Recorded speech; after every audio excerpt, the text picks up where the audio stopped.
මේ මොහොත වන විට ඇත්තටම ශ්‍රී ලංකා ක්‍රිකට් ශ්‍රේෂ්ත්‍රයේ ලොකු අර්බුදයක් ඇති වෙලා තියෙනවා. මොකද ලොකු මේ ආందోලනාත්මක ප්‍රකාශ කීපයක් සිදු කරමින් සිටිනවා හිටපු ක්‍රිකට් නායක අර්ජුන රණතුංග.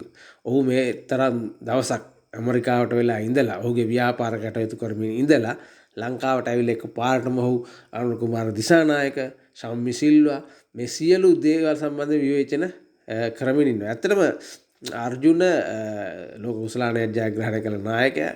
ඒ ගැන විවාදයක් නැහැ. නමුත් අර්ජුනගේ දේශපාලනය, අර්ජුනගේ ඒ ක්‍රිකට් ක්‍රීඩාවේ පැවති තද ගතිය මේ සියල්ල එක දිහා බලනකොට ඇත්තටම අර්ජුන රණතුංග කියන්නේ ඒකාධිපතියෙක් එහෙම නැත්නම් හිට්ලර් කෙනෙක් කියලා කිව්වත් වැරදි නෑ. මොකද අර්ජුන රණතුංග රොෂාන් මහානාමට එරෙහිව ඔහුගේ ආධිපත්‍ය ප්‍රකාශ කර සිටිය 96 වකවානුවේ අසංග ගුරුසිංහට එරෙහිව චන්දික හතුරුසිංහට එරෙහිව මේ වගේ බොහෝ ක්‍රීඩකින් රාශියක් අර්ජුන නිසා ක්‍රිකට් ක්‍රීඩාව අහිමි වුණු අය.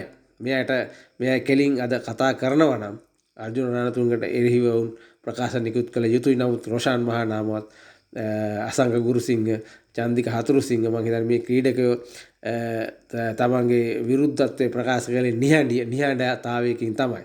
ඔවුන් එලිපිට ඇවිල්ලා සිය විරුද්ධත්වය ප්‍රකාශ කොහොමවත් අර්ජුන රණතුංග මේ වෙනිට දේශපාලන කුණාටුවකට මුහුණ දීලා තියෙනවා. මොකද ඔහු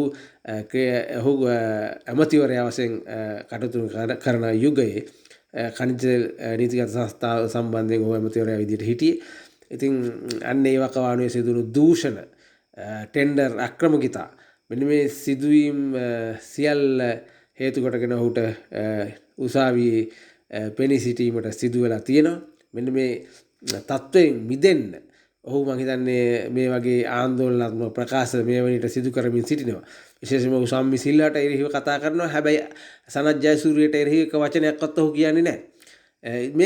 මේකේ යම්කිසි සැඟවුණු චිත්‍රයක් තිබෙනවා. ඔහුට හැකියාවක් තියෙන්න ඕනේ එහෙනම් සනත් ජයසූරිය සම්බන්ධයෙන් යම්කිසි ප්‍රකාශයක් කරන්න. මොකද ඔහුට සුදුසුකම් නැති පුහුණු කරුවෙක්. ඔහු මේ වන විට ශ්‍රී ලංකා ක්‍රිකට් ආයතනයේ යටතේ තිබෙන හයි පර්ෆෝමන්ස් සෙන්ටර් කියන කෙත්තාරාමයක පිහිටවලා තියෙන්නේ. මෙහි ප්‍රධානීය වශයෙන් කටයුතු කරන්න උත්සාහ කරමින් සිටින ඒ තනතුර ලබා ගන්න. ජෙරොම් ජයරත්න තමයි මේ වෙනකොට ඒ තනතුරේ සිටින පුද්ගලයා.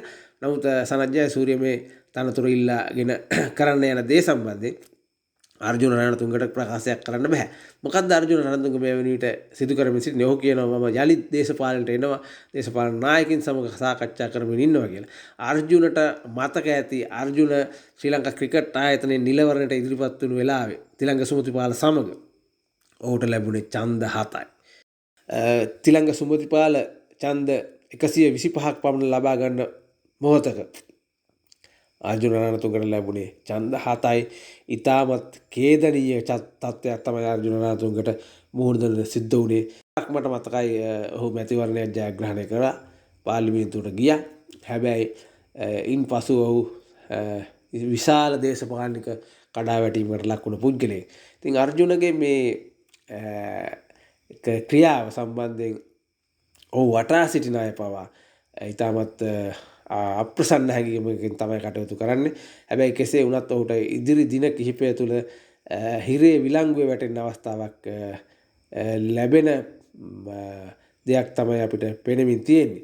ක්‍රිකට් ආයතනයට යන්න ඔහුගේ අදහසක් තියෙනවා නම් මම හිතන්නේ ඒකත් අයින් කරගන්න ඕනේ. මොකද ඔහුට දේශපාලන කුණාටුවකට තමයි මුහුණ දෙන්න වෙලා තියෙන්නේ.